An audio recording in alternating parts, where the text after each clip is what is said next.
निर्वाण निरव्याकुलम् हस्तं शस्त्रनिबद्धनी विविलसत् गोपी समस्रावृतम् हस्त्यन्दस्तनतापवर्गमखिलम् दारं किशोराकृतिः करारविन्देन पदारविन्दं मुखारविन्दे विनवेशयन्तम् बटस्य पत्रस्य पुटे शयानं बालं मुकुन्दं मनसा स्मरामि अतुलितबलधामं हेमशैलावदेहं धनुजबलकृशानं ज्ञानिनामग्रगण्यं सकलगुणनिधानं वानराणामधीशं रघुपतिप्रियभक्तं वातजातं नमामि अखण्डानन्दबोधाय शिष्यसन्तापहारिणे सच्चिदानन्दरूपाय तस्मै श्रीगुरुवे नमः। नमो देव्यै महादेव्यै शिवायै सततं नमः। नमः प्रकृते भद्राय नियता प्रणतः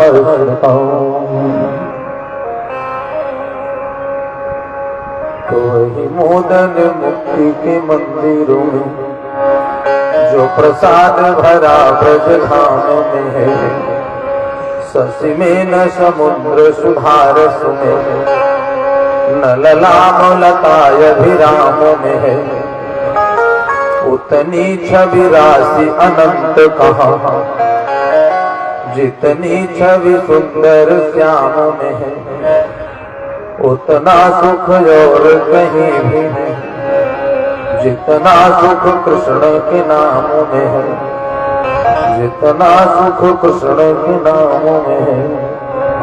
ब्रज उपवन गोपी सुमन श्री राधा मकरंद ब्रजवासी तरुवर सकल मधुकर श्री नंदनंद। हे पार्थ के सारथी तुम कहाँ कोटि प्रणाम, मेरे मन तुरंग की धामो नाथ लगाओ। पग पवित्र तीर्थ गमन कर पवित्र दियोधाम, अमुख पवित्र तब होते हैं जो बोलो राधे श्याम। प्रेम से बोलो भागवत भगवान की जय। सभी भक्त हमारे साथ 2 बार भगवान नाम संकीर्तन फिर भगवान का मुरली बजाने वाले गिरिवर उठाने वाले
योगेश्वर परमेश्वर वृंदावनेश्वर नंदन यशोदानंदन श्री बालकृष्ण आद्याशक्ति पराशक्ति वैजयंती माला योगेश्वरी परमेश्वरी वृंदावनेश्वरी भगवान नंदिनी सदाधा जी एवं मार्गेंद्र हनुमान जी महाराज के परम कृपा से आज श्रीमद् भागवत सप्ताह ज्ञान यज्ञ का अनवरत सतत अग्रसित होता हुआ अष्टम दिवस अष्टम दिवस के परम पवित्र पावनमय समय में हम सभी रागसिक भक्तगण भगवान कृष्ण रूप यमुना में डुबकी लगाने के लिए संवेद रूप से एकीभूत हैं। सभी भक्तों की मनास्तुति युगल सरकार भगवान श्री राधा कृष्ण के चरणारविंद की ओर। कल की कथा जहाँ विराम ठीक उसी के आगे की कथा। उदम मुखम दक्षिण कूलयास्ते भगवती पतित पावनी मां गंगा के पवित्र तट पर विराजमान सब संत जन एवं महाराज परीक्षित सुखदेव जी कथा श्रवण करा रहे हैं। एक बात निवेदन करेंगे, 6 दिवस हो गया कथा होते, पता नहीं चला कब प्रारंभ हुई कब 6 दिन आ गए। क्यों? दुख की अपेक्षा सुख का समय जल्दी बीत जाता है। दुख की अपेक्षा सुख का समय जल्दी बीतता है और सुख की अपेक्षा आनंद का समय अधिक जल्दी बीतता है। और आनंद की अपेक्षा परमानंद का समय अधिक जल्दी बीतता है और परमानंद की अपेक्षा ब्रह्मानंद का समय बहुत जल्दी बीत जाता है। तो जो सुख ब्रह्मादिक नहीं पायो सो सुख गोकुल गली न बहाओ। ओ ब्रह्म परमात्मा आनंद ब्रज की कीचड़ की गलियों में कीचड़ जो है उसमें लोट करके लीला किया। दिन कब बीता रात कब गई पता ही नहीं चल रहा है। सुखदेव जी कहते हैं राजा परीक्षित कंस ने विचार किया कि जो जे गए बहुरी नहीं आए। जिन जिन दैत्यों को हमने भेजा वो लौट करके ये भी नहीं बताने आए कि 8वां तुम्हारा काल गोकुल में वही है कि दूसरा है। लेकिन इस बात की पुष्टि हो गई है कि नंद बाबा के यहाँ जो 2 पुत्र हैं रोहिणी और यशोदा के, उसमें से जो यशोदा का पुत्र है वही हमारा काल है। इस बात की तो पुष्टि हो चुकी है। यही विचार कर रहा था कंस, तब तक देवर्षि नारद पहुंच गए। कहा महाराज सुनो। कंस ने कहा बताओ। कहा देखो बहुत दिन हो गया, अब हमसे रहा नहीं जाता, अब जल्दी बताओ। कितने दिन हो गया? 11 वर्ष हो गए, अभी तक तुम मार नहीं पाए अपने काल को। हमारी तो इच्छा है कि बहुत जल्दी अपने काल को समाप्त करो। कंस ने कहा महाराज यही तो मैं भी सोच रहा हूँ, परंतु कैसे मारा जाए इसको। नारद जी ने कहा देखो मैं कुछ नहीं जानता, कैसे मारोगे, कब मारोगे, क्या करोगे, लेकिन अब देर मत करो, बहुत देर हो गई, अब विलंब मत करो, जल्दी उसका वध कर दो। एक कह करके भगवान चले कहाँ आए? मथुरा। और कहाँ आए? गोकुल ब्रज। भगवान नारद जी आए, भगवान कहा कन्हैया आपने तो आश्वासन दिया था जन दर्पो मनुष्य सुरेशा तुम लाग धरी हो नरवेशा। आए हुए इतने दिन हो गया, अभी कंस का वध नहीं हुआ। अब मैं कुछ नहीं जानना चाहता, आज के दिन कंस का वध करो। तो भगवान ने कहा नारद जी वहाँ क्या बोल के आए हो? तो वहाँ बोल के आए हो हमको मारना है और हमसे बोल रहे हो कंस का वध करना है? नारद जी ने कहा कि भैया बताओ, चाहे चाकू तरबूज पर गिरे, चाहे तरबूज चाकू पर गिरना तो कटना तो तरबूजे, मरना तो कंस को ही है। चाहे आप जाओ चाहे कंस को यहाँ बुलाओ, ये मैं नहीं जानता, लेकिन अब समय बहुत मत लो, शीघ्र ही समाप्त करो। नारद जी तो भगवान से मिल करके चले गए। कंस ने जो पहलवान बचे थे, जो सैनिक बचे थे, जो नहीं गए, मरे not थे, बचे थे, उनको बुलाया, विचार करने लगे अब क्या किया जाए। एक ने कहा कि महाराज बताएं, आपने अभी तक जितने लोगों को भेजा सब दुष्ट ही गए, क्रूर राक्षस गए, मारने की मनसा से जिघांसया तो जो क्रूर गए तो आया नहीं आपका काल। देवकी कहा 8वां गर्भ जो आपका काल है आया तो नहीं। ऐसा करिए महाराज कि क्रूर भेजे तो नहीं आए, अब किसी अक्रूर को भेजो और वहां मारने का जो आपका प्लान है, मारने की तरकीब वहां ढूंढ रहे हो, ये विचार त्याग दो। क्यों? दूर जाकर के वध करना थोड़ा कठिन होता है। फिर क्या किया जाए? बोले अब की बार यही बुला लो, यहाँ बुला लो, यही मारने के लिए क्या करना है? कंस ने कहा बात तो ठीक है। विचार किया और अक्रूर जी को बुलवाया। कंस ने अक्रूर जी को बुलाया। अक्रूर जी ने सोचा जरूर कोई बात होगी, इतने आदर सम्मान पूर्वक यह दुष्ट बुला रहा है तो बात जरूर कुछ होगी। अक्रूर जी आए। अक्रूर जी आए, क्या महाराज बताऊं?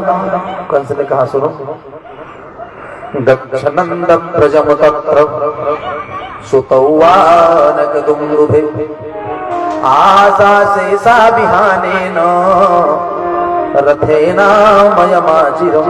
दक्ष मने जाओ, आदेश दिया। दक्ष नंद प्रजम तत्र, नंद जी के ब्रज में जाओ। सुतौवानक दुंदुभि, जो वसुदेव, आनक दुंदुभि कहते हैं वसुदेव जी को, जो वसुदेव के 2 पुत्र हैं नंद बाबा के यहाँ, उनको लेकर के आओ। आशा शेषा विहानेन रथेना मयमाचिरम, पैदल मत जाओ, तेज चलने वाले घोड़ों के द्वारा जो मेरा रथ सुसज्जित है इसको लेकर जाओ लेकर। अक्रूर जी ने कहा कि क्यों, उनको लाने का क्या प्रयोजन है? कंस ने डांटा, सुनो तुम्हें जितना कहा जाए उतना करो। अब पूछ लेता मैं बता देता हूँ। जाओ, तुम्हें नहीं पता वसुदेव के जो 2 पुत्र हैं वो नंद बाबा के यहाँ जो है वही तो है, उसमें से एक सांवला वाला जो है कृष्ण, वही तो हमारा काल है। लेकर के आओ, यहाँ अपने धनुष यज्ञ का आयोजन करेंगे, विशाल मेले का आयोजन किए हैं करेंगे, और लेकर के आओगे। मल्लसाले का आयोजन कर रहा हूँ, सम्मान पूर्वक लेकर के आना, उनको बताना मत। जब यहाँ लेकर चले आओगे अपने चुपके से मार देंगे। अक्रूर जी ने सोचा है ये तो अच्छा ही बता रहा है, और मैं भगवान को मारने के लिए ना, मैं तो एक गलत कार्य नहीं कर सकता, मैं नहीं जाऊंगा। ये सोच करके अक्रूर जी के तो नेत्रों में आंसू आ गए। बताओ, सब भगवान का दर्शन आशीर्वाद ग्रहण करने जाते हैं, मैं उनको लेने जाऊंगा और इस दुष्ट के द्वारा मरवाने के लिए? राम राम, ये गलत कार्य, मैं ऐसा नहीं करूंगा।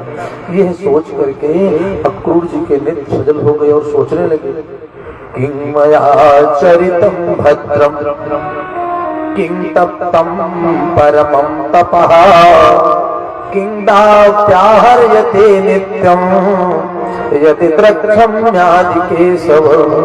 किं मया चरितम भद्रम किं तप्तम परमं तपः, हमारे किस जन्म का पूर्ण उदय हुआ है, किस जन्म की तपस्या का फल है कि पितरों का आशीर्वाद है।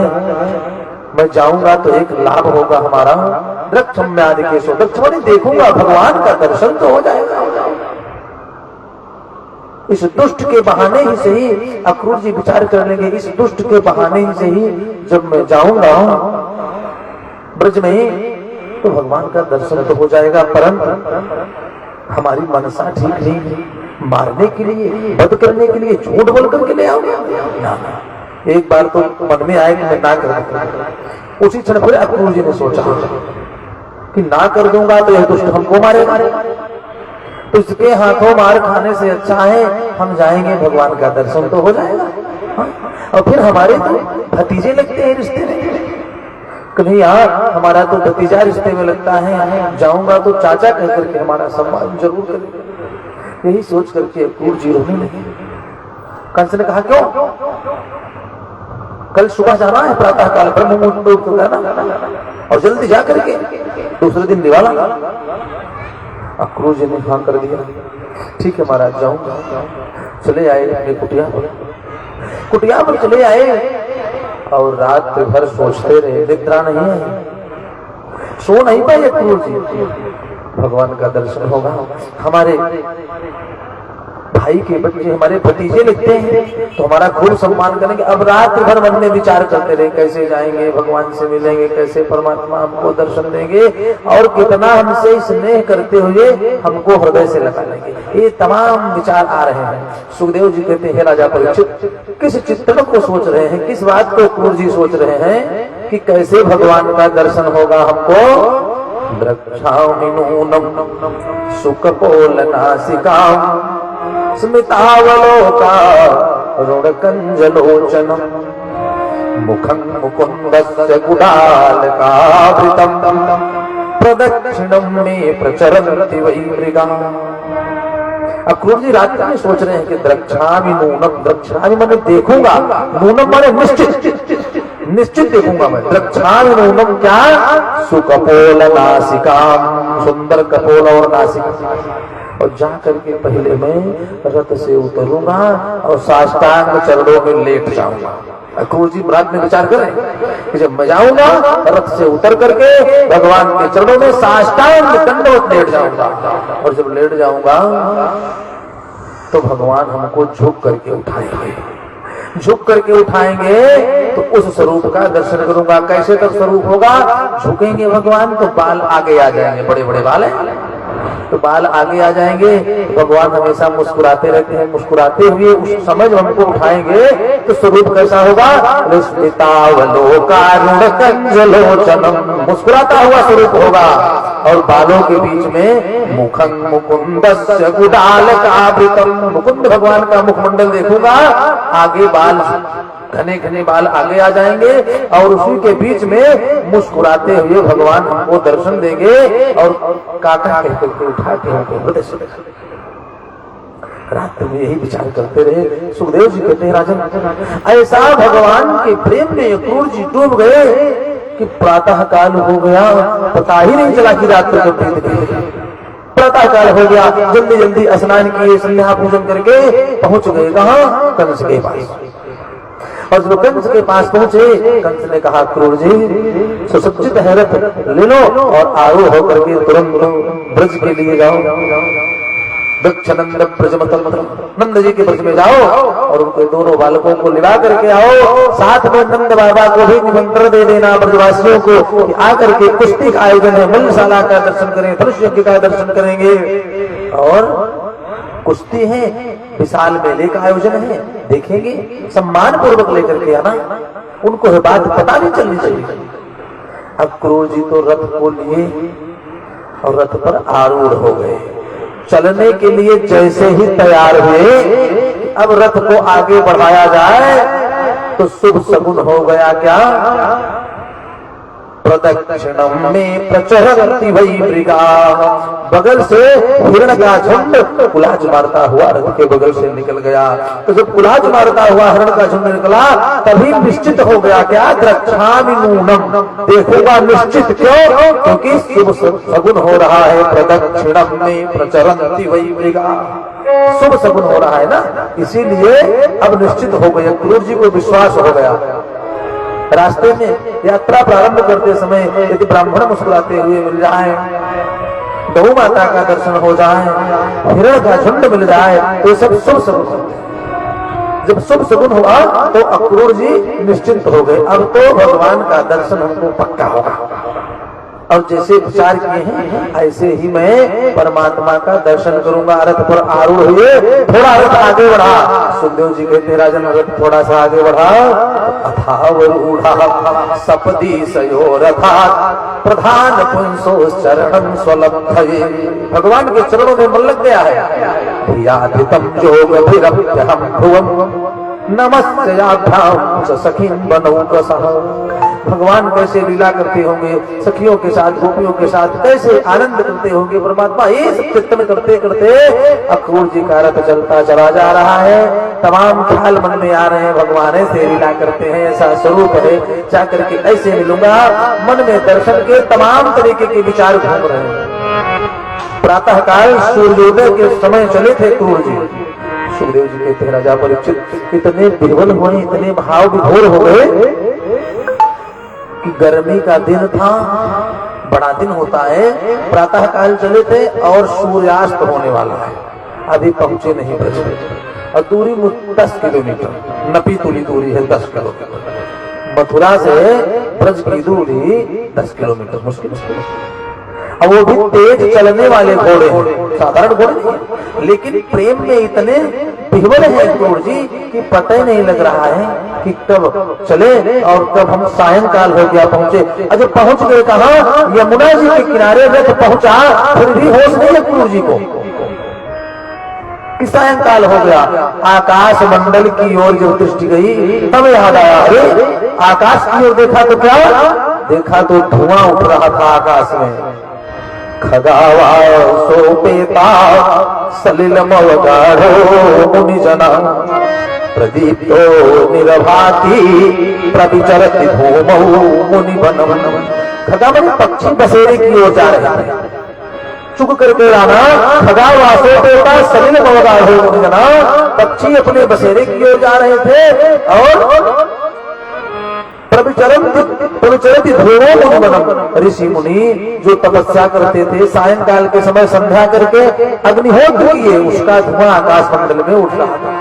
जब ये देखा तो तब अपने को संभाले, अरे ये तो सायंकाल हो गया, हम सूर्योदय के समय चले थे, सायंकाल हो गया, सूर्य अस्ताचल की ओर जाने लगे, अभी हम पहुंचे नहीं। तो अपने आप को संभाले तो देखा तो जमुना जी के किनारे पहुंच चुके थे। जमुना जी के रेती की ओर, उस बालुका की ओर जब दृष्टि गई क्रूर जी की, तो बालुका में भगवान के चरण चिन्हों का दर्शन किया। परमात्मा के चरण चिन्ह, भगवान कभी चरण पादुका नहीं पहने जब तक ब्रज में रहे, तब तक पैर में कभी चरण पादुका नहीं धारण किए। तो परमात्मा के पैरों में वज्रांकुश ध्वज स्वरूप लांछनार्थम, वज्र अंकुश ध्वज के चिन्ह बने हुए हैं, और जो बालुका पर टहले भगवान तो वो चिन्ह उसी रेती पर छपे हुए। क्रूर ने देखा, अरे हमारे भगवान तो यहाँ नंगे पैर चले हैं और हम रथ पर बैठे हैं। ना ना, ये अपराध हो रहा है। रथ से नीचे उतरे और भगवान के चरण चिन्हों पर लौट करके खाकर आप यहाँ नंगे पैर चले हुए और रथ पर आरूढ़ चलना। सुखदेव जी कहते हैं राजा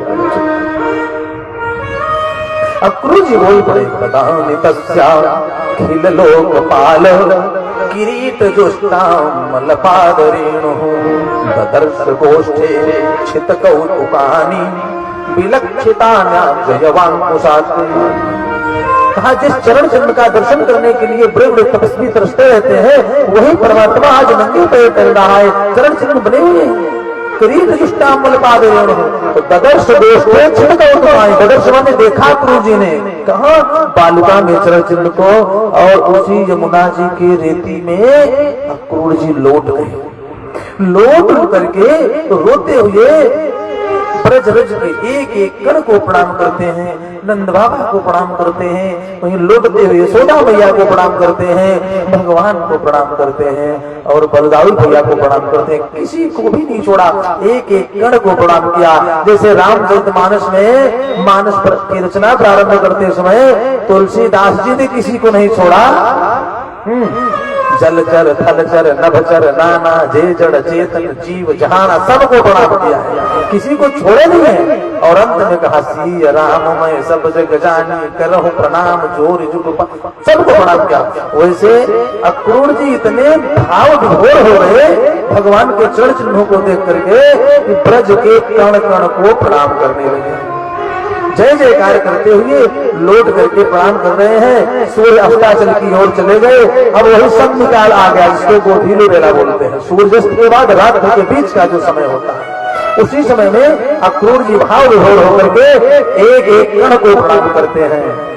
जय जय राधे जय जय श्याम, जय जय राधे जय जय श्याम, जय जय श्री राम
देर तक उसी ब्रज में लौटते रहे।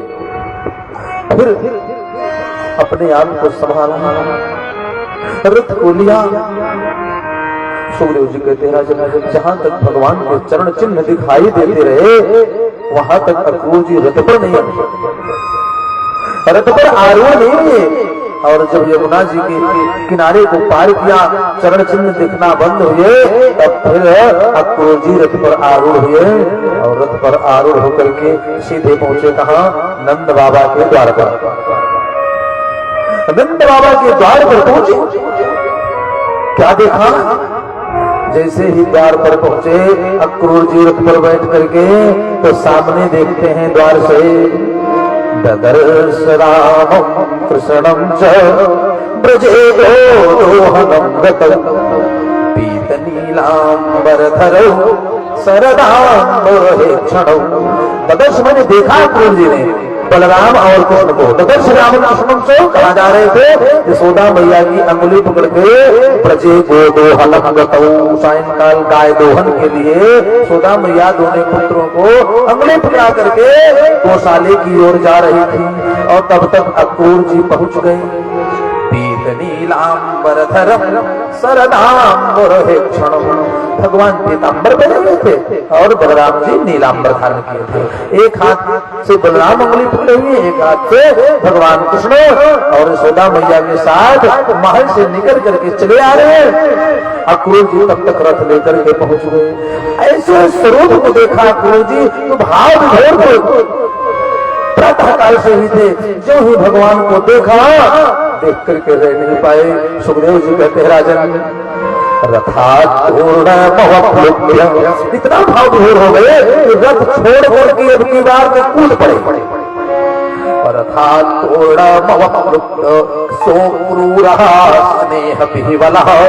स्नेह प्रेम में विभोर होकर के अक्रूर जी रथ से कूद गए और कूद करके सीधे तोड़ करके भगवान के चरणों में लेट गए। पपात चरणों पांते दंडवत राम कृष्णयो, चरणों में लेट करके भगवान को दंडवत प्रणाम किया अक्रूर जी ने। पपात चरणों प्राप्त किए और जो ही दंडवत प्रणाम किया भगवान झुके और झुक करके उठाए। और जो झुक करके उठाए अक्रूर जी को कहा उठो। अक्रूर जी तो और प्रसन्न हो गए कि जो मन में हमारी भावना थी, मन की बात भगवान समझ गए।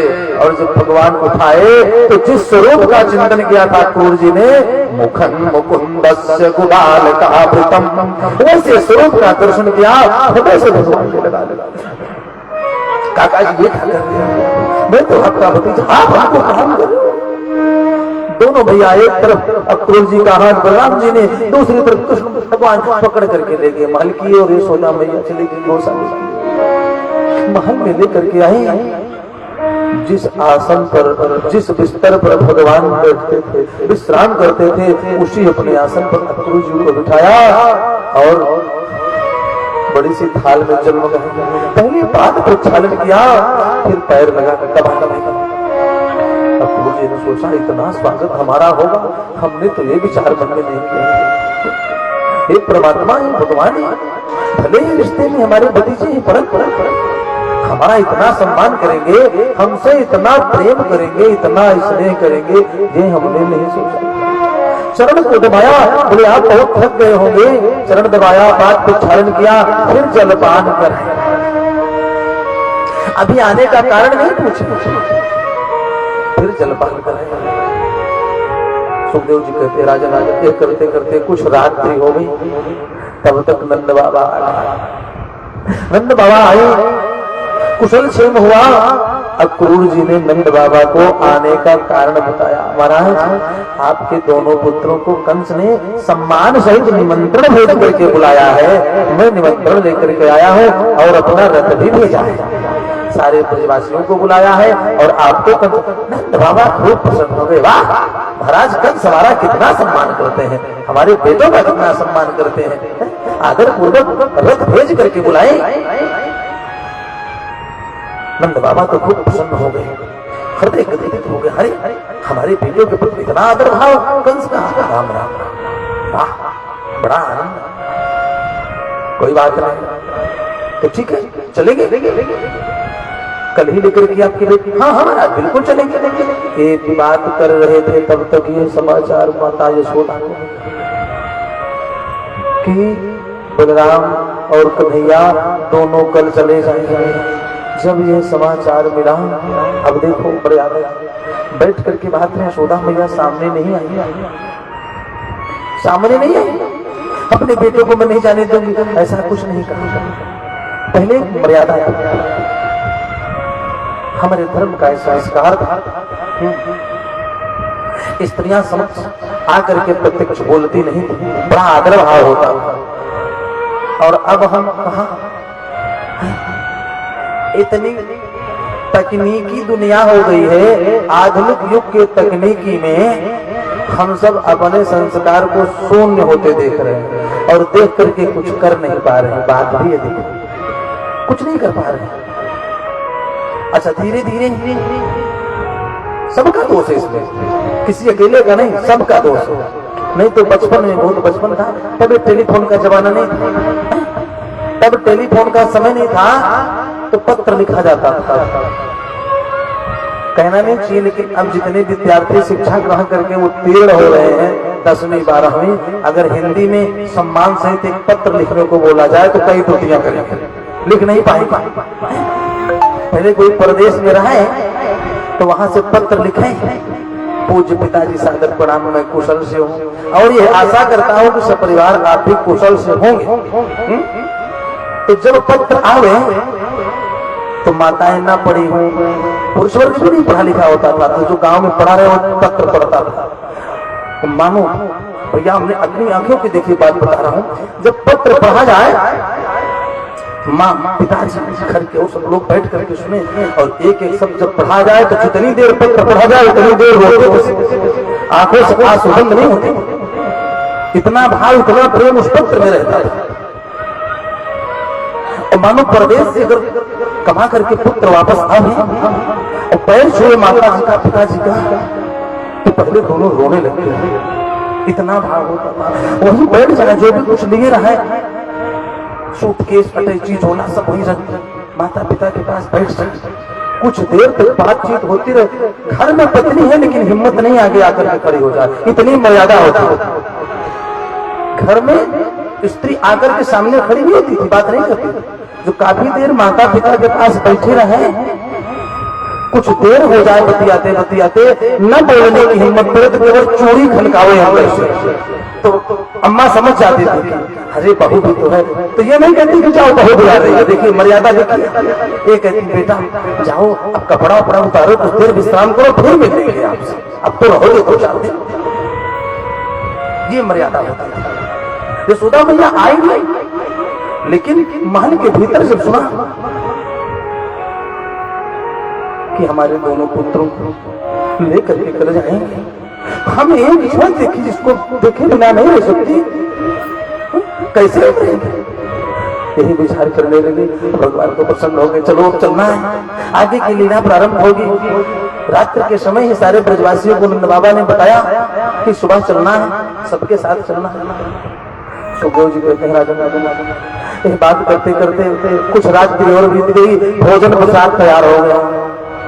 भोजन प्रसाद तैयार हो गया, अक्रूर जी भोजन ग्रहण करने आंगन में बैठे। जब आंगन में बैठे तो देखा इतने प्रकार के व्यंजन पधराए गए अक्रूर जी के सामने।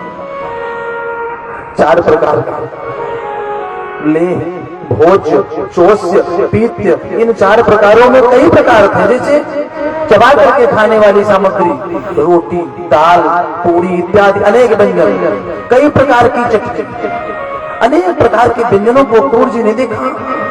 अतिथि का सत्कार कैसे करना चाहिए, कोई परमात्मा से नंद बाबा यहाँ देखो अतिथि सत्कार कैसे हो।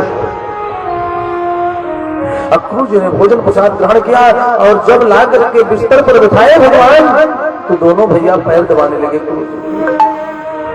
अक्रूर जी ने कहा बताओ, इतना सम्मान हमारा कर रहे हैं और मैं इतना पापी हूँ कि मन में विकार लिए बैठा हूँ, ये बात बताई भी नहीं कि चुपके से बुलाए हैं तुमको मारने के लिए। राम राम राम, मैं इतना भागा हूँ और ये परम ब्रह्म परमात्मा ऐसा विचार करने लगे अक्रूर जी। सुखदेव जी कहते हैं राजन, शरण दबाते जाते अक्रूर जी को निद्रा आ गई, तो सो गए। भगवान गई मैया के पास, माता यशोदा के पास विश्राम कक्ष में लेट। यशोदा मैया के केवल लेटने का नाटक कर रही है, सोच रही भगवान सो जाए। जैसे ही गोविंद ने नेत्र बंद किए, उठ करके आए, आंगन में खंभे के पास खड़े होकर के जोर जोर से रोते।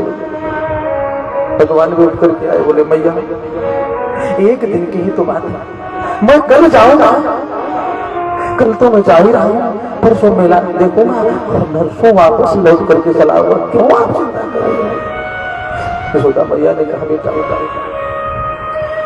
कल परसों नरसों 3 दिन की बात कर रही, तुमको देखे बिना मैं एक क्षण भी नहीं रही, तो 3 दिन की बात कर रहे हो, कैसे रहोगे मैं तुम्हारे बिना 3 दिन। जब यशोदा मैया जोर जोर से रोने लगी, भगवान चुप कराए। अच्छा मैया कोई बात नहीं, आप नहीं कहोगी तो मैं नहीं जाऊंगा, आप नहीं कहोगी तो मैं जाऊंगा नहीं, लेकिन रोना बंद कर दो। माता यशोदा के साथ आई, यशोदा मैया भी जान नहीं, कन्हैया मानेगा नहीं, हमको दिलासा देने के लिए बात बोल रहा है।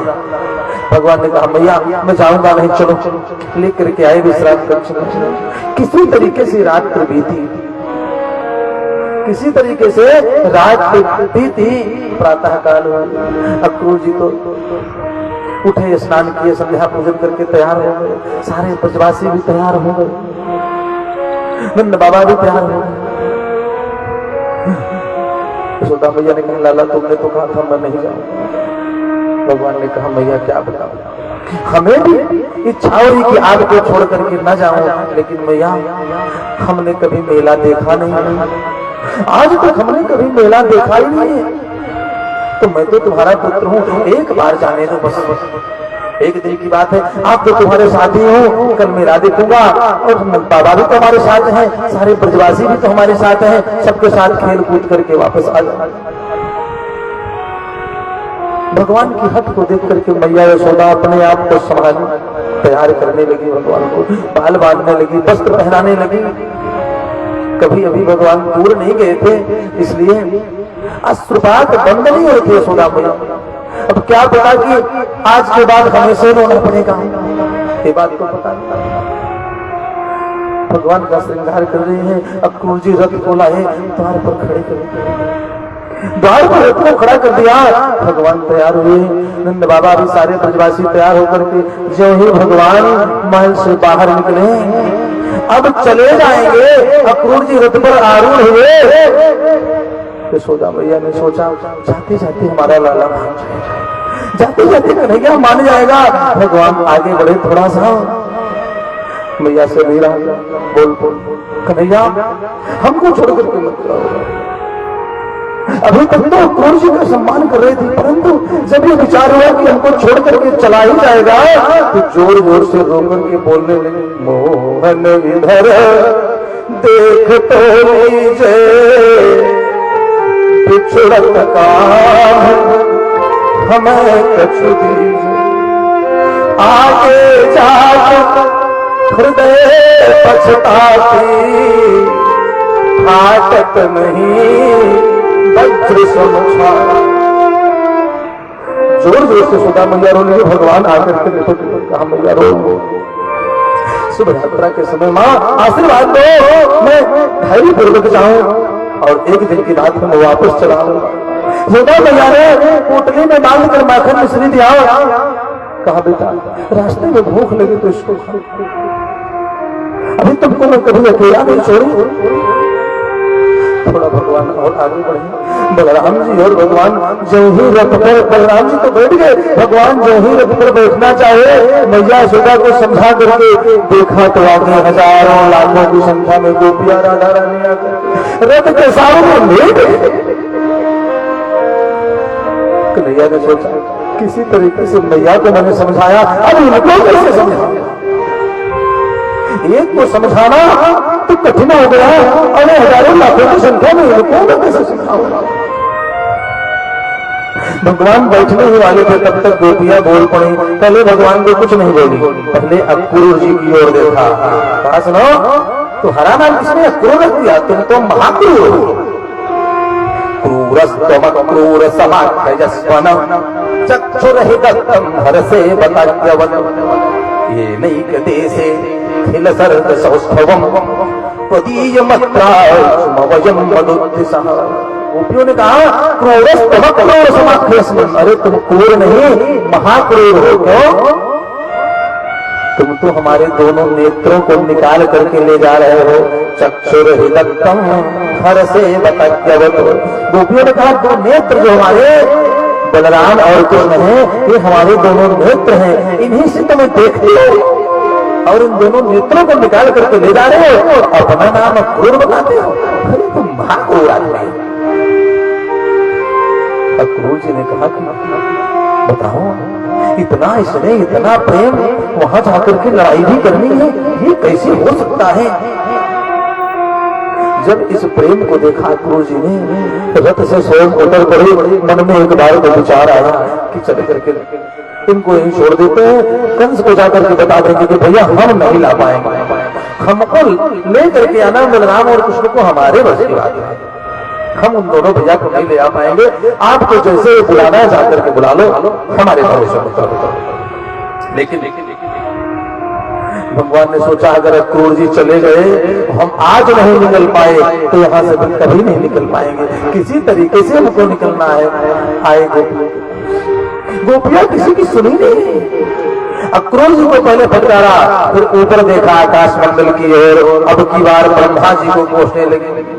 बोल पड़ी अहो विधात तवन कचित्या संयोच मैत्र्या प्रणयेन देहिना तांश्चाकृतार्थान वियुञ्च पार्थकं विक्रीडितं तेर्भक्तचेष्टितं। गोपियों ने कहा अहो विधात स्तवन कचित्या, ब्रह्मा जी आपको लज्जा और दया नहीं आ रही है? आपको तो थोड़ी सी दया आनी चाहिए। संयोच मैत्र्या प्रणयेन देहिना, पहले तो आपने प्रेम को बढ़ाया, इनसे हमारे प्रेम को बढ़ाया, और जब हमने सब कुछ समर्पित कर दिया तो आप इनको हमसे दूर कर रहे हैं। ब्रह्मा जी जैसे कोई बालक मिट्टी का खिलौना बनाता है उससे बहुत प्रेम करता है, और जब खेलते खेलते मन ऊब जाए तो उसको तोड़ करके फेंक देता है। विक्रीडितम तेर्भक्तचेष्टितम देता, उसी प्रकार से कन्हैया ने हमसे प्रेम को बढ़ाया, खूब हमसे प्रेम किया, जब प्रीति बढ़ गई तो हमको छोड़ करके जाना। ब्रह्मा जी आपको दया नहीं आ रही है? अहो विधात स्तवन कचित्या। अक्रूर जी एकदम स्तब्ध खड़े हैं। भगवान सोचे कि अब इनसे निकलना मुश्किल है, चलो प्रयास करता है। रथ से बगल से आए, सामने खड़े हो गए, कमर से बंसी को निकाला, भगवान राधा रानी के हाथ में दिया। कहा राधे अब तक यह बंसी वृंदावन में बजती थी, वृंदावन में इस बंसी को बजाया करता था, लेकिन आज से यह बंसी तुम्हारे हृदय में बजी। और भागवत में वहां के बाद फिर बंसी का जिक्र नहीं आया।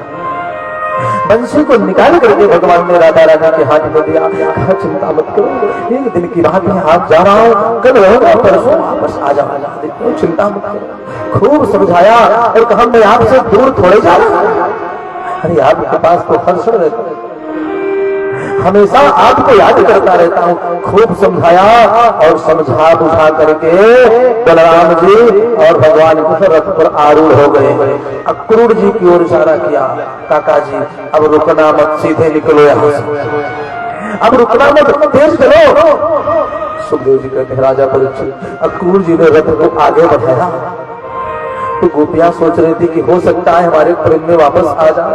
रथ जब आगे बढ़ा, अभी तक तो कुछ लज्जा कर रही थी कि और कैसे बोले, लेकिन अब ये जान गई कि रुकेंगे नहीं तो लोग लज्जा को छोड़ करके एक स्वर में सब गोपियां बोल पड़ी, एवं ब्रुवाणा विरहा पुराभिषं ब्रज स्त्रिया कृष्ण विसक्त मानसा लज्जा लज्जा को छोड़ दिया, एक स्वर में बोल पड़ी, गोविंद नामो परमाधवेति, गोविंद नामो परमाधवेति। हे गोविंद, हे दामोदर, हमको छोड़ करके मत जाओ, लौट करके चले जाओ, मैं आपके बिना एक क्षण इस वृंदावन में नहीं रह पाऊंगी।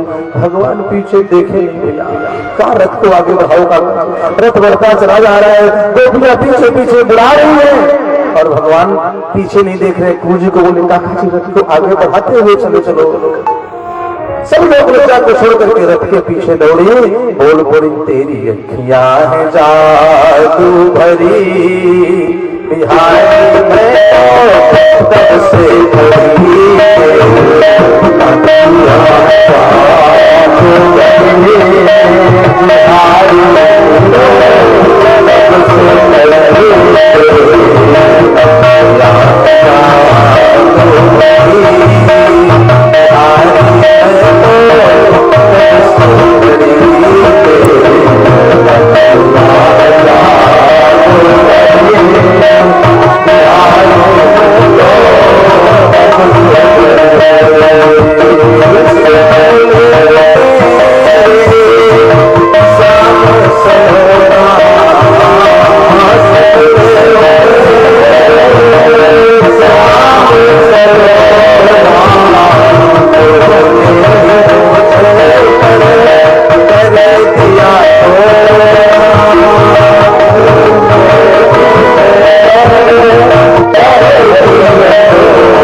एक स्वर में बोल पड़ी, गोविंद नामो धर्माधवेति।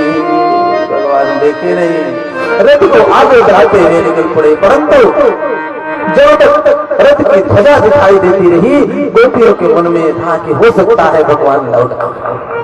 हो सकता है कन्हैया लौट करके आ जाए। लेकिन कुछ दूर बाद रथ आगे बढ़ता चला गया।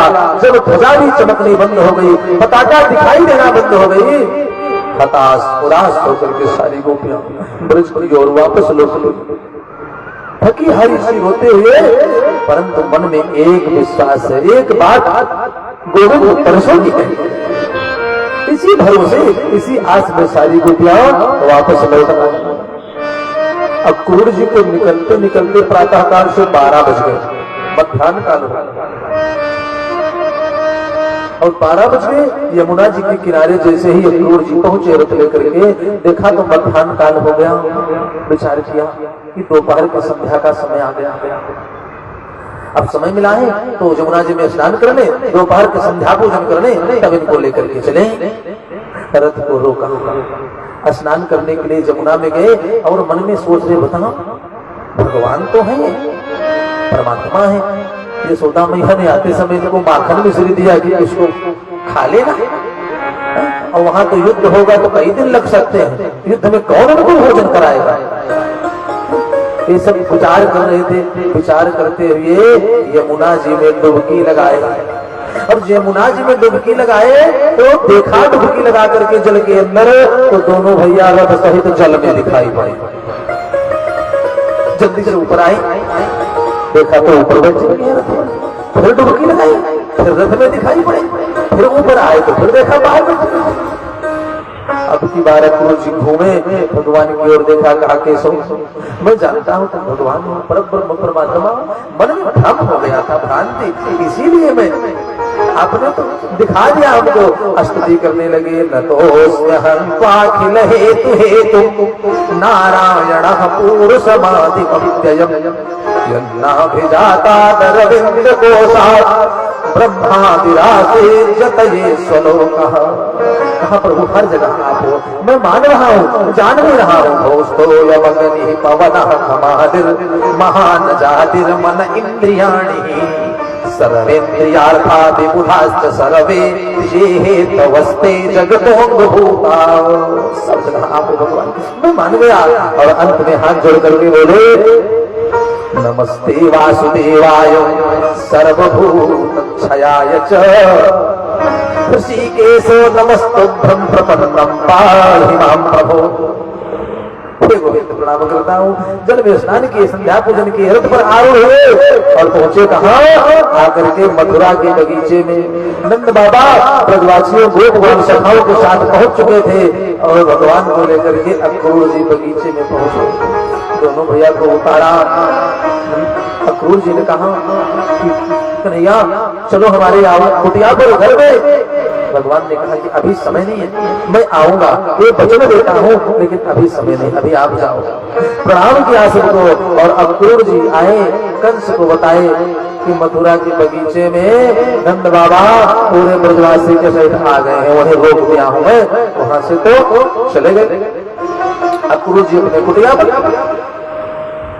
जब चले गए कन्हैया ने कहा भैया हम सब अभी कभी मथुरा नगरी का अवलोकन नहीं किए, ये हमारे मामा की नगरी है। इतने सम्मान के साथ हमारे मामा ने हमको बुलवाया है, चल करके मथुरा घूम आते हैं।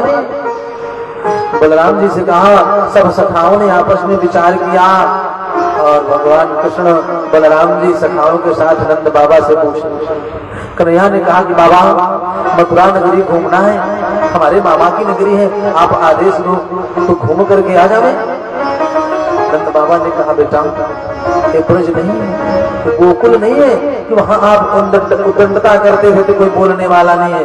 अरे ये तो भोजराज कंस का राज्य है, यहाँ जाओगे अगर गलती कर दिए तो कोई कुछ कह देगा तो बेटा मेरा सम्मान चला जाएगा, इसलिए जाओ मत। भगवान ने कहा देखो बाबा आप चिंता मत करो, हम कोई गलती नहीं करेंगे, किसी से बात नहीं करेंगे, सब सखाओं के साथ। आखिर नन्हे नन्हे सब सखाए, इनकी भी तो इच्छा है हमारे मामा के महल को देखना, उनकी नगरी को देखने की इच्छा हो रही है। आप आदेश दे दो, किसी से हम बात नहीं करेंगे, बोलेंगे नहीं, चुपचाप घूमेंगे, घूम करके चले चले।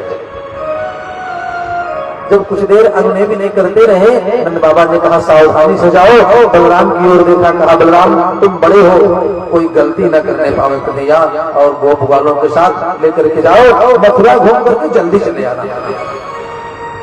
सुखदेव जी कहते हैं राजा परीक्षित भगवान सखाओं के साथ चले, सखाओं के साथ आगे चले। कंस ने पूरे मथुरा वासियों को बताया है कि नंद बाबा आए, उनके दोनों पुत्र आए, तो कोई उनसे मिल नहीं सकता, जो मिलेगा उसका वध कर दिया जाएगा, सामने जाकर के कोई स्वागत नहीं कर सकता। मथुरा की स्त्रियां, मथुरा वासी सब लोग अपने अपने अट्टालिका पर चढ़ करके भगवान जिधर से निकलते हैं उनके सुंदर स्वरूप का दर्शन करने लगे। प्रासाद शिखरारूढ़ा प्रीतित पुल्य मुखाम्बुजा अभ्यवर्षन् सौमनस्यै प्रमदावल के सब। प्रासाद शिखरारूढ़ा, शिखर पर आरूढ़ होकर के सारे मथुरावासी दर्शन कर रहे हैं। अभ्यवर्षन् सौमनस्यै प्रमदावल के सब, भगवान का दर्शन कर रहे हैं और सुमन वृष्टि कर रहे हैं। अभ्यवर्षन् वर्षा कर रहे हैं, सौमनस्यै सुमन माने सुंदर मन भी तो होता है, ऊपर चढ़ करके सुंदर मन से भगवान का दर्शन कंस क्या करेगा। अब प्रमदावल के सब, भगवान का दर्शन सब लोगों ने किया। भगवान सबको देख करके आनंद प्रदान करते हुए आगे बढ़े, आगे पहुंचे। कुछ दूर बढ़े तो देखा धोबियों का समूह, कुछ धोबी कपड़ा धो रहे हैं, एक धोबी गट्ठर बना करके कपड़ा सुखवा करके ले जा रहा है। तो जो गट्ठर बांध रहा था धोबी, भगवान उसके पास पहुंच करके हाथ जोड़े, कहा मामा जी प्रणाम। अच्छा ननिहाल में जाओ तो जितने लोग मिले सब मामा ही होते हैं। कहा मामा जी प्रणाम। जब मामा जी प्रणाम बोला तो तुलसी नेत्रों से धोबी ने देखा है, नित्यम गृह बनी चला, जंगल में रहने वाले ब्रजवासी तुम्हारी ये मजाक। कहा मामा जी गुस्सा हो नहीं, हम तो आपको प्रणाम कर रहे हैं, और ये जो वस्त्र आप लिए हो, हम कभी ऐसा वस्त्र नहीं पहने, तो इस वस्त्र को दे देते आप, तो हम लोग भी पहन लेते, हमारी शौक भी पूरी हो जाती, और मथुरा घूम लेते, आकर के आपके वस्त्र को हम वापस कर देंगे। धोबी ने कहा वस्त्र पहनोगे तुम? अरे राजाओं का वस्त्र है, जंगल में रहने वाले तुम नित्य गृह बने चला बन चल, तुम्हें वस्त्र पहनोगे? लगा भला बुरा करने। भगवान ने बलराम की ओर देखा, कहा भैया ये ज्यादा बोल रहा है। बलराम ने कहा मारी जो होगी सो देखी जाएगी, तो बात कर लेंगे। सुखदेव जी कहते राजन, बलराम का जैसे ही सारा मिला, खींच करके एक चटा भगवान ने धोबी को दिया, तो सिरा काजात पात की, शरीर से सिर अलग होकर के पूरी करके गिरा। अन्य धोबियों ने देखा कि सिर तो एक का अलग हो गया, शरीर गोविंदाय नमो नमः, कपड़ा धोना छोड़ छोड़ करके सारे धोबी भाग गए। सब भाग गए तो भगवान ने गट्ठर खोला, एक एक वस्त्र निकाल करके सब ब्रजवासियों को दे दिया। तो सबने वस्त्र तो पहन लिया, वस्त्र पहन लिया, और पहन करके आगे बढ़े तो बिना झाड़ू के सड़क साफ होने लगे। किसी के हाथ बढ़े, किसी के कंधे बढ़े, किसी के नीचे से पैर तक बढ़े वस्त्र। अब और झंझट हो गए, पहले तो वस्त्र पहनने के लिए मन में सोच रहे थे, और झंझट हो गया। सुखदेव जी कहते हैं राजा भगवान कुछ और आगे बढ़े, दर्जी के पास गए। तो दर्जी तो भगवान का भक्त था, परंतु रहता तो कंस के राज में था भगवान का परम भक्त, भले ही कंस के राज में रहता था। सुखदेव जी ने कहा राजन, जो ही दर्जी के दरवाजे से भगवान होकर के गुजरे, दर्जी ने खिड़की से बुलाया, कन्हैया आप ऐसे खिड़की से वस्त्र को पकड़ा दो, मैं जल्दी जल्दी ठीक करके दे दूं। एक एक वस्त्र ठीक करके सबकी नाप का बना करके दर्जी ने तुरंत ही दे दिया। सब सखाओं के साथ भगवान वस्त्र धारण कर ले। वस्त्र धारण करके थोड़ा और आगे बढ़े तो ब्रजवासी तीन चीज के बड़े शौकीन होते हैं। किसके? एक वस्त्र पहनने के, दूसरा चंदन लगाने के, और तीसरा माला पहनने के। तो वस्त्र तो पहन लिए, आगे बढ़े, कहाँ गए भगवान? सुदामा नाम के माली के। भागवत में 3 सुदामा का वर्णन होता है। सुदामा नाम के माली, एक सुदामा नाम स्त्री दामा नाम के सखा, और एक सुदामा नाम के ब्राह्मण जिनकी कथा कल आप श्रवण करेंगे। आगे बढ़े, सुदामा नाम के माली के यहाँ गए, सुदामा वाली देख करके भगवान को प्रसन्न हो गए। ततः सुदामनो भवनम मालाकारस्य जगमतुः, सुंदर पुष्प के माला बना करके भगवान को सब सखाओं को धारण करा दिया। भगवान आशीर्वाद देते हुए सुदामा वाली को आगे बढ़ते चले जा रहे हैं मथुरा नगरी टहल करके, और जो जो देख रहा है भगवान को सुंदर मन की दृष्टि कर रहा है। अभ्यवर्सन सौ मनस्य प्रमदा बल केशव, अपने मन को भगवान के चरणों में चढ़ा दे रहा है। भगवान सबको आनंद देते हुए आगे बढ़े, आगे चले जा रहे हैं तो क्या देखा कि सामने से एक युवती आ रही है। अथ प्रजन राजपथे न माधवा, माधव भगवान केशव ने देखा एक युवती आगे से चली आ रही है प्रसन्न चित्त होकर के। वो युवती प्रसन्न चित्त होकर के चली आ रही है। जैसे ही कुछ समीप पहुंचे, कुछ नजदीक पहुंची वो युवती, भगवान ने उसकी तरफ देखा तो कुरूप थी, सुंदर नहीं थी। और कुरूप होते हुए भी शरीर में 3 जगह से टेढ़ी थी। कुरूपा, छोटा सा स्वरूप था, हाथ में कुछ लिए हुए चली आ रही थी। और जो ही भगवान के बगल से निकली, सुखदेव जी कहते हैं राजन, परमात्मा ने पूछ ही लिया, हे सुंदरी आप कौन हो? बुलाया हे सुंदरी, तो वो 3 जगह से टेढ़ी युवती सुंदरी तो थी नहीं, उसने ध्यान नहीं दिया और आगे बढ़ती चली जा रही है। भाई सुंदरी को आप सुंदरी कहेंगे तब तो सुनेंगे, वो तो कुरूपा थी। बगल से जैसे आगे बढ़ी, भगवान ने पुनः आवाज लगा दी, हे सुंदरी मैं तुमको ही बुला रहा हूं। उसने देखा, कहा हमको सुंदरी कहने वाला है कोई साधारण पुरुष नहीं हो सकता, कोई साधारण पुरुष नहीं हो सकता, क्योंकि मैं तो कुरूपा हूं, मेरा स्वरूप सुंदर नहीं है और हमको सुंदरी कह करके बुला रहे हैं, तो कोई साधारण पुरुष नहीं हो सकते, जरूर ही कोई सत्पुरुष है।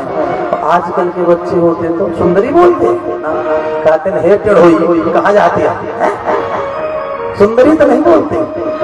भगवान ने कहा हे सुंदरी, त्रिवक्रा सामने आया, और जो ही सामने आई भगवान ने प्रश्न किया, कातम वरेर उवैत दुहानुलेपनं कस्यांगनेवा कथयस्य साधुनः देहावयोरं गपिलेपमुत्तमं श्रेयस्य तस्ते न चिरात् भविष्यति। कातम वरेर दुहानुलेपनं, आप कौन हो, कहां से आ रही हो? कस्यांगनेवा कथयस्य साधुना, किस कार्य से इधर जा रही हो, तुम्हारा नाम क्या है? भगवान ने प्रश्न कर दिया।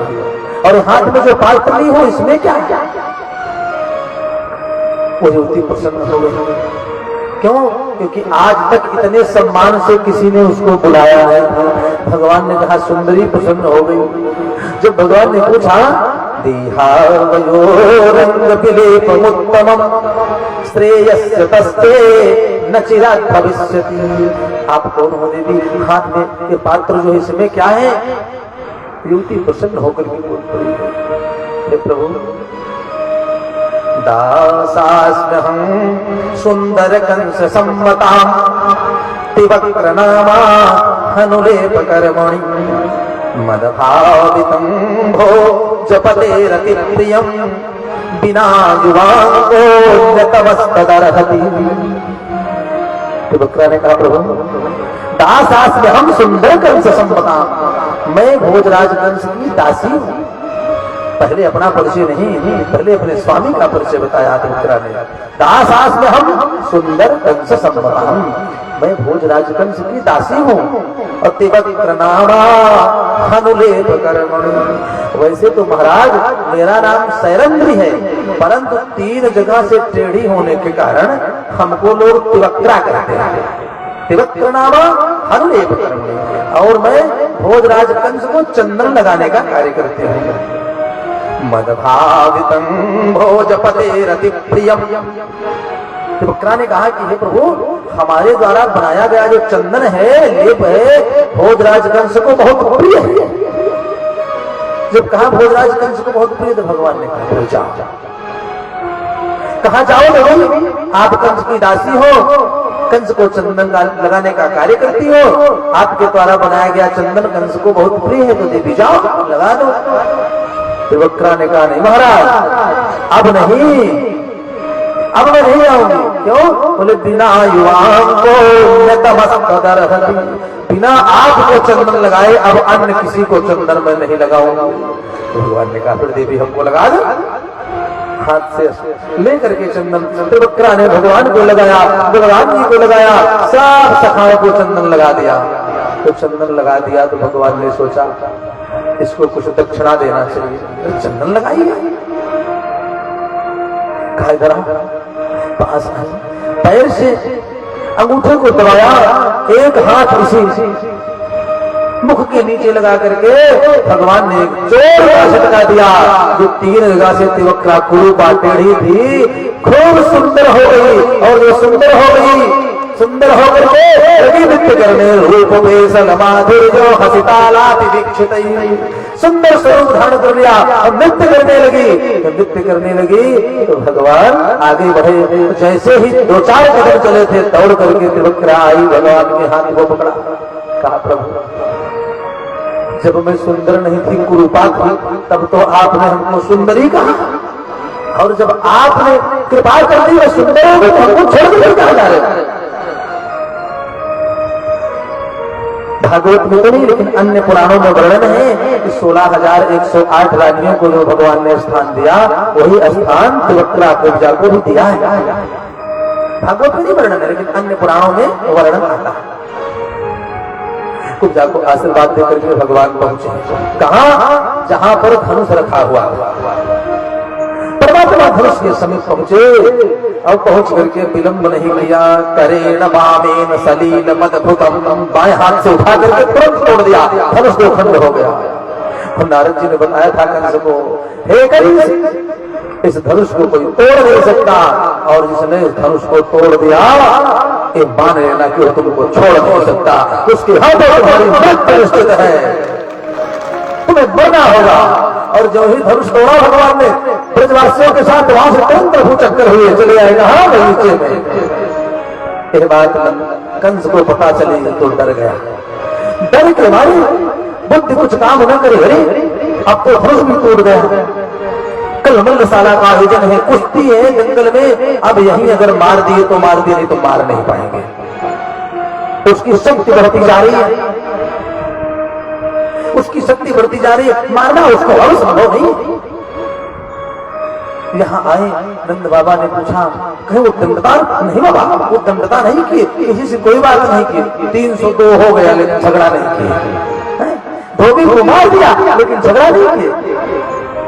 सुखदेव जी कहते हैं राजा परीक्षित प्रातः काल में यहाँ कंस ने जंगल में बड़े बड़े पहलवानों को लगा करके रखा है, अभी की बारी बचने न पाए, इसका पद हो जाएगा। भगवान की जय, राधे राधे राधे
कंस ने बड़े बड़े पहलवानों को लगा दिया और मल्लशाला के द्वार पर ही कुबलया 3 हाथी को नियुक्त कर दिया। जैसे ही ये दोनों नंद के छोरे आएंगे, वसुदेव के पुत्र आएंगे, देवकी का गर्भ हमारा काल आएगा, तुरंत ही कुचल करके इनका वध कर देना। सामने द्वार पर सल कोसड़ को लगा दिया और बगल जहां दंगल होनी है कुश्ती, वहां पर मुष्टिक और चाणूर को लगा दिया और अपना 27 सीढ़ी ऊपर मंच बना करके उस पर बैठ गया। सुखदेव जी कहते हैं, हे राजा परीक्षित, नंद बाबा ब्रजवासियों के साथ सारे मथुरावासी दंगल देखने के लिए साथ जाकर के बैठ गए। बलराम और भगवान कृष्ण आए। जो ही द्वार पर पहुंचे तो कुबलिया भीड़ हाथी आगे बढ़ा कि बध कर देंगे, कुचल देंगे।